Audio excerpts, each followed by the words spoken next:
Aujourd'hui, c'est la 10e édition de Jeunesse Bakoa Urban. C'est une manifestation incontournable à Vieux Habitants. Depuis 10 ans, l'association Alternative 119 a mis en place cette manifestation pour permettre aux jeunes de la Côte-sous-le-Vent de bénéficier d'un maximum d'informations en vue de leur réinsertion professionnelle, scolaire ou au niveau de l'emploi. Bonjour Madame Guiria Boy, pouvez-vous nous dire quel est le rôle de la cyberbase à Vieux Habitants? Bonjour, nous travaillons à la cyberbase. Je suis la tutrice des jeunes en contrat civique à Vieux Habitants. Nous soutenons à Géry, à la maison du quartier, au Mérisier. Nous accueillons les administrés. Nous entrons sous les plateformes avec eux, sous les plateformes d'Amélie, les plateformes de la retraite. Nous aidons aussi à faire les CV, des lettres de motivation. Nous apprenons aussi avec les jeunes en contrat civique comment manipuler un ordinateur pour ceux qui n'ont jamais utilisé un ordinateur, pour ceux qui n'ont jamais été sur Facebook, créer des comptes, créer un Gmail avec les administrés. Et tout ceci est gratuit, mis à disponibilité avec la commune de Vieux Habitants. Merci à vous. Alors bonjour Monsieur Antonin, vous représentez la Chambre des métiers. Est-ce que vous pouvez nous dire quelle formation est-ce que vous êtes venu présenter aujourd'hui aux jeunes? Alors, quelle formation? Alors, bien bonjour à tous. Quelle formation que je suis venu présenter? C'est tout un panel de formations, tous les métiers de l'artisanat que nous présentons ici. Alors, dans un premier temps, nous avons cette fiche qui présente le CFA sur 2 sites, mais c'est un seul CFA. La partie, ce que nous faisons à Saint-Claude et ce que nous faisons sur le Rézé. Sur le Rézé, nous avons les métiers dits du bâtiment et de l'automobile. Et à Saint-Claude, nous avons les métiers de bouche et les métiers de service. Ce sont des métiers que nous préparons les jeunes au CAP sur 2 ans, au brevet professionnel, et on va jusqu'au brevet de maîtrise. Alors, ce qui fait que cette année-ci, d'ailleurs, on a un brevet de maîtrise coiffure en place avec des jeunes qui vont vers ce qu'on appelle la professionnalisation profonde dans ce métier. Alors, à quel âge qu'on rentre au CFA? On rentre au CFA dès l'âge de 16 ans jusqu'à 25 ans. Et maintenant que les textes ont changé, on peut aller au-delà en passant par la formation continue. Nous faisons les CAP, donc nous préparons au diplôme, nous préparons aussi au titre professionnel dans quel que soit le métier de l'artisanat. Est-ce qu'il y a des débouchés par rapport à ces différentes formations en Guadeloupe? Ah oui, il y a énormément de débouchés, énormément de débouchés, puisque le matin, le premier qui nous révèle, c'est l'artisan boulanger. Et le dernier à nous porter sur cette terre, mais c'est au niveau de comment on les appelle? Pas les croque-morts, comment on les appelle?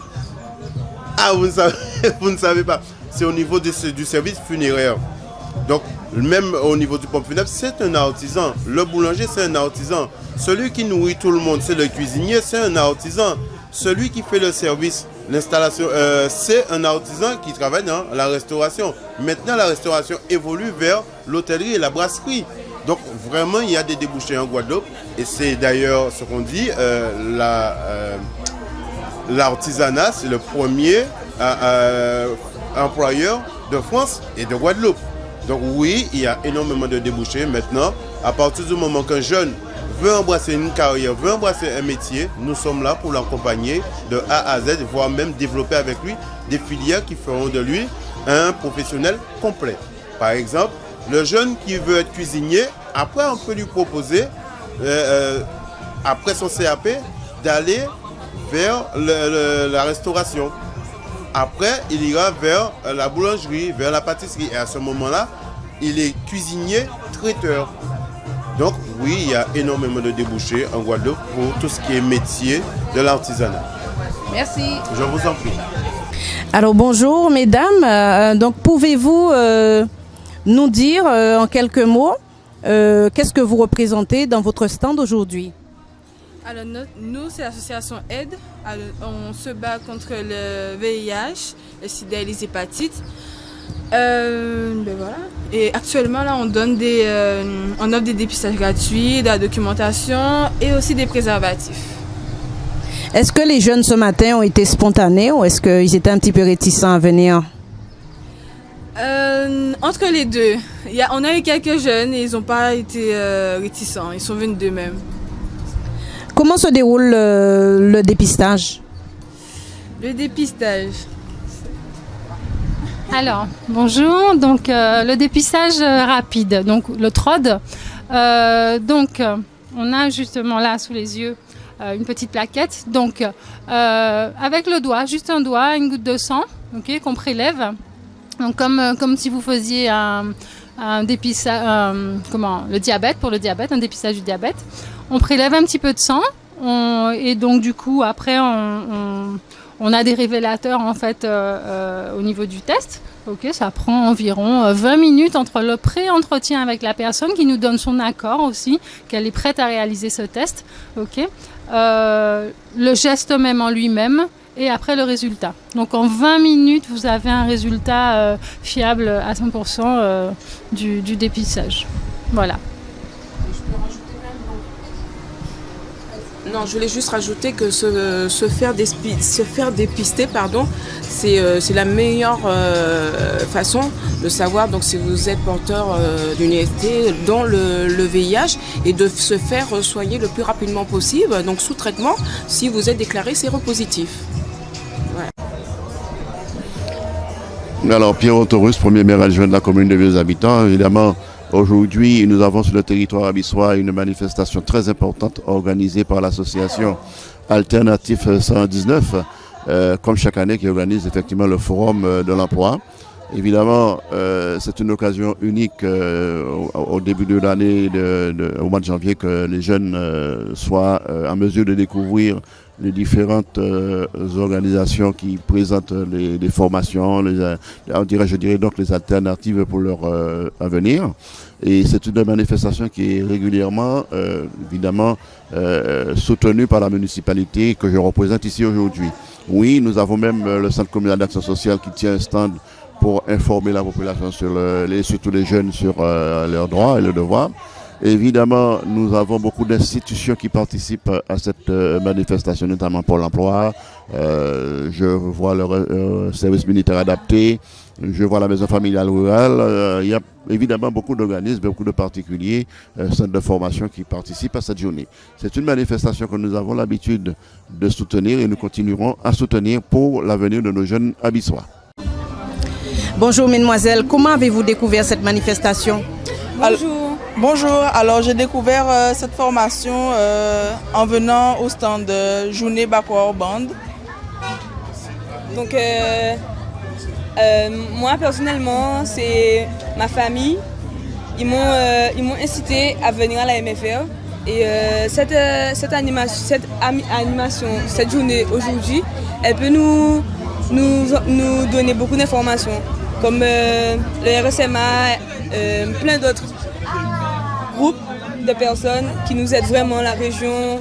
Et voilà, donc franchement, c'est une manifestation à renouveler. Et voilà. Donc vous avez été satisfaite alors aujourd'hui en faisant le tour des stands? Oui, oui, franchement, rien à dire. Tout le monde nous accueille correctement. Les questions, on a nos réponses. Donc franchement, c'est au top. Avec les différentes informations que vous avez eues, ça vous donne une idée pour l'avenir? Ah oui, on a une idée, une vraie idée, vraiment. On nous projette déjà dans notre futur, donc voilà, franchement, super. Donc on se donne rendez-vous l'année prochaine alors? Ah oui, avec plaisir. Merci. Alors bonjour Madame Linon, pouvez-vous nous dire quel a été le rôle de la région pour cette manifestation? Eh bien, la région est au rendez-vous, comme chaque année, sur ce dispositif Jeunesse Bakoa Band. Pourquoi? Parce que nous sommes acteurs de la formation professionnelle et de l'insertion. Et là, vous avez un rendez-vous avec le Sud-Bastère à travers l'association Alternative 119 pour donner les informations, mais aussi rencontrer les acteurs de la formation et de l'insertion.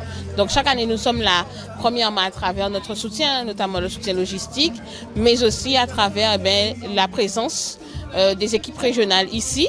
Alors nous informons non pas seulement sur la formation et l'insertion, c'est vrai que vous avez des informations sur l'aide individuelle à la formation, puisque à partir du moment où vous êtes demandeur d'emploi, la région finance à hauteur de 60% votre formation. Nous finançons aussi à travers des dispositifs qui sont à la DOM, puisque nous sommes aussi un partenaire le partenaire principal de la DOM, mais nous sommes là aussi pour informer sur l'amélioration de l'habitat, parce que l'insertion aussi, alors c'est vrai qu'il y a l'insertion professionnelle, mais il y a aussi l'insertion dans tous les jours, l'insertion sociale. Et si vous voulez en tout cas étudier, vous former, c'est vrai qu'il faut un lieu de vie sain. Donc là, nous portons aussi l'information sur l'amélioration de l'habitat, dire que le dispositif est relancé, que désormais nous sommes à 24 000 € et qu'à partir du moment où vous remplissez les conditions de ressources, vous pouvez bénéficier d'une aide régionale. Nous informons aussi sur la mobilité, comment partir en métropole se former, ou bien comment partir en métropole, rendre visite à ses enfants ou à d'autres personnes qui se forment aussi là-bas. Donc nous avons la mobilité régionale où nous apportons 170 € sur le montant total du billet.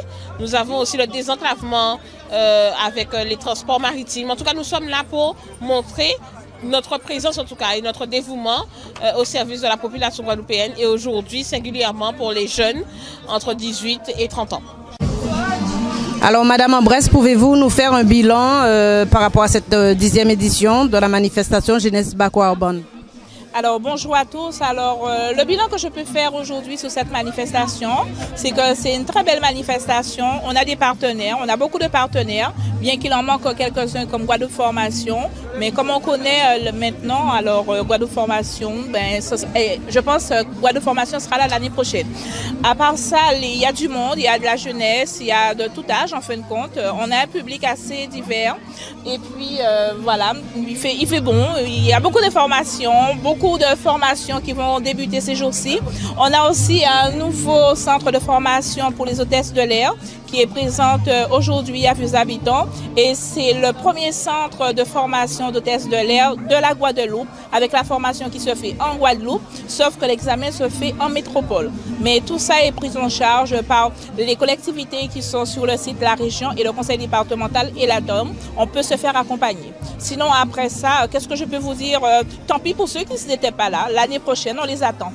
Rendez-vous l'année prochaine pour la 11e édition de Jeunesse Bakoa-Orban.